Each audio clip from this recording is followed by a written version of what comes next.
पन्ना जिले में वर्तमान में किसानों से समर्थन मूल्य पर धान उपार्जन के लिए स्लॉट बुकिंग की व्यवस्था संचालित की जा रही है।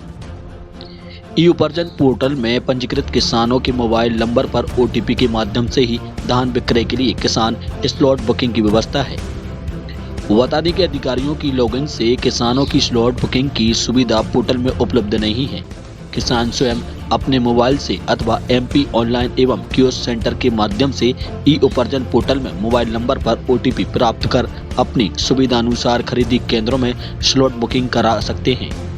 विभाग के जिला कार्यालय में पोर्टल के जरिए केवल ई उपार्जन पोर्टल में किसान का मोबाइल नंबर दर्ज करने, बैंक खाता में सुधार करने इत्यादि का कार्य किया जा रहा है। बावजूद किसान अपनी धान की तुलाई करवाने के लिए दर दर की ठोकरें खा रहे हैं। इसके साथ ही किसानों के लिए खरीदी केंद्रों में कोई समुचित व्यवस्था भी नहीं है। बता दें कि खरीदी केंद्रों में किसानों के लिए ना तो पीने के पानी की व्यवस्था की गई है, ना ही ठंड से बचने के लिए अलाव की व्यवस्था देखने को मिल रही है। किसानों की माने तो जिन किसानों के स्लॉट बुक हैं, उनकी तुलाई का इंतजार करते करते किसानों की डेट ही निकल जाती है। वहीं किसानों ने आरोप लगाए हैं कि उनसे धान तुलाई के एवज में प्रति बोरी के हिसाब से पैसों की मांग की जा रही है। जो किसान पैसे दे देते हैं, उनके धान की तुलाई जल्दी हो जाती है। वहीं जिन किसानों के पास देने के लिए पैसे नहीं होते हैं, उन्हें कई दिनों तक अपनी धान की तुलाई के लिए इंतजार करना पड़ता है, जिसके कारण उनके स्लॉट भी कैंसिल हो जाते हैं। वहीं जिले में कई ऐसे भी खरीदी केंद्र हैं जहां केंद्र प्रभारी नहीं रहते हैं, बल्कि उनके रिश्तेदार केंद्र चला रहे हैं, जो किसानों से रिश्वत के तौर पर मोटी रकम किसानों से वसूल रहे हैं। साथ ही अतिरिक्त धान भी किसानों से ली जा रही है। कई किसानों की धान तो बिना किसी कारण के ही रिजेक्ट कर दी जाती है। बता दें कि कुल मिलाकर जिले के सभी खरीदी केंद्रों का हाल बेहाल है और अन्नदाता किसान अपनी धान की तुलाई को लेकर परेशान हैं।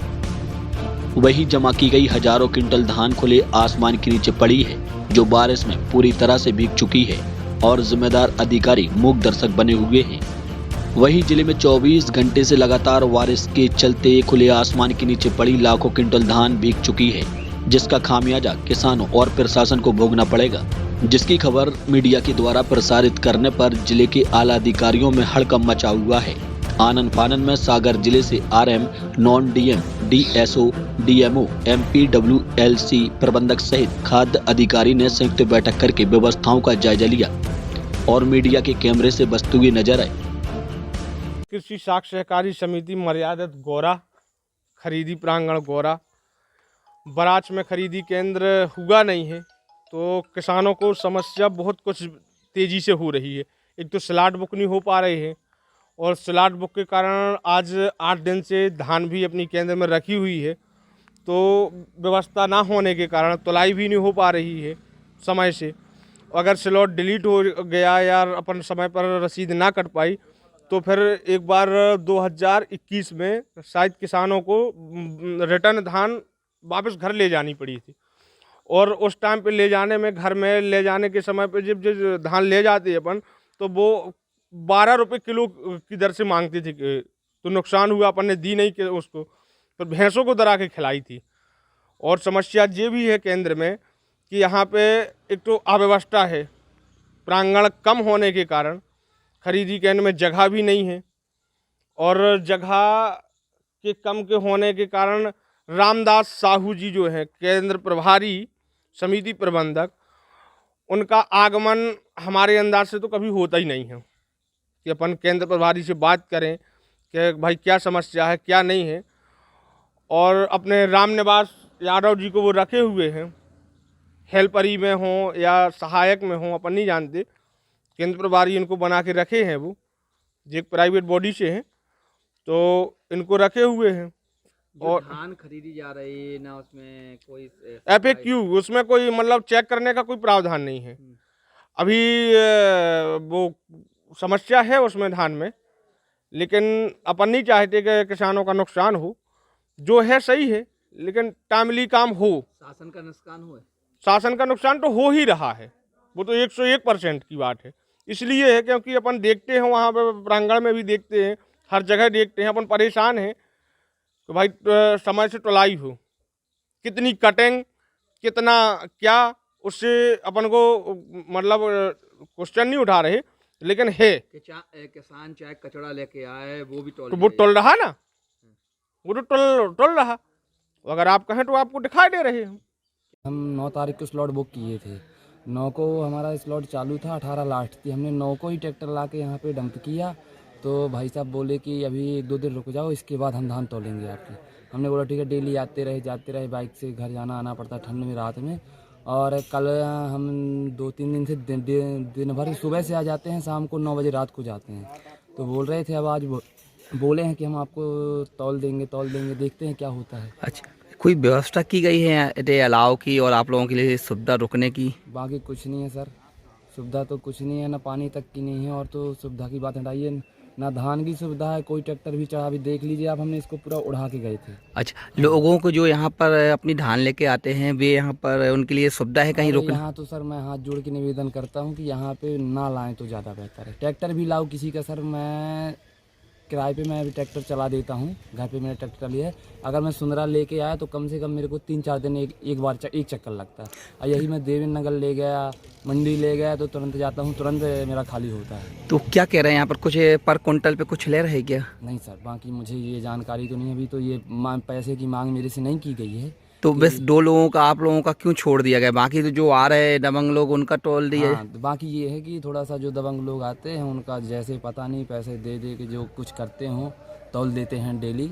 ऐसे नहीं, हमसे हमारे बगल में भी यहाँ पे धान हमारे पहले रखी है और हमसे पहले तौल गई है, दूसरे की धान रखी हुई है। और आज 15 दिन का धरी है। 20 तारीख 19 तारीख तक है फ्लैट बुक जितने का हुए। पैसा मांगा थी तो पैसा मांगे मत तुल जाई कहा तो पास हो जाए। जो पैसा दे रही हूँ तो पास हो जाए, नहीं तो फेल। कितने रुपए मांग रहे हैं? 100 रुपया मांगा थे पर क्विंटल? हाँ, पूरी धान की उपकी दी। अच्छा, आपने दिए? नहीं दें आपका। क्यों? दीदी साहब पहन के 1 रुपये न देना सालों को, जूता मारेंगे जो पैसा मांगेगा। ये है जवाहर सहकारी विपणन समिति देवेनगर, खरीदी केंद्र मंडी देवेनगर।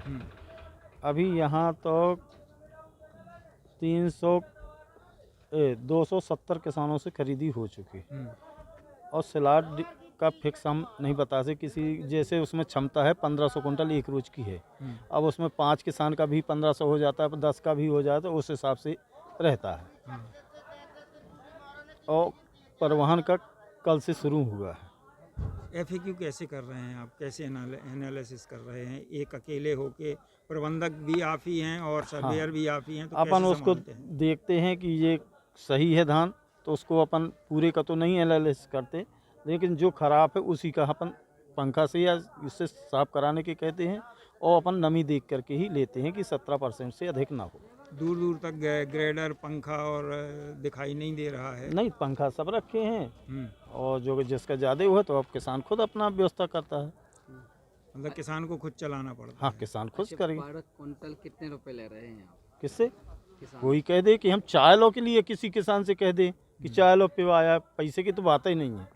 किसी भी के लिए क्या व्यवस्था की गई है अलाव वगैरह की? अलाव के लिए यहीं शाम के जल जाते हैं और यहाँ सब सेट बने हैं, पानी की व्यवस्था है, हर एक चीज़ की व्यवस्था है उनको। व्यापारियों को ज़्यादा महत्व दे रहे हैं आप? नहीं, कोई कह दे, किसी व्यापारी को हमने कह दे, कोई भी किसान बता दे, इस फील्ड में कहीं भी देख लो, कोई किसान कह दे कि यह व्यापारी का, तो हम। इस बार एक नई गाइडलाइन आई है प्रशासन की कि उल्टी बोरियों में अनाज भरा जाना है। बिल्कुल, उल्टी बोरियों में भरा जा रहा है। अधिकतर देखा गया कि कुछ सीधी बोरियां एक भी हमारे केंद्र में बता दो कि सीधी में भरा, उस चैलेंज हम कर देंगे। ऐसा क्यों उल्टी बोरियों में क्यों ऐसा भरा जा रहा है? वो इसलिए भरा जाता है कि उल्टी बोरियों में धान भर जाती है और सीधी बोरियों में इसी में चावल भर के आता है। मेला लोग इसी में चावल भर के लाते हैं।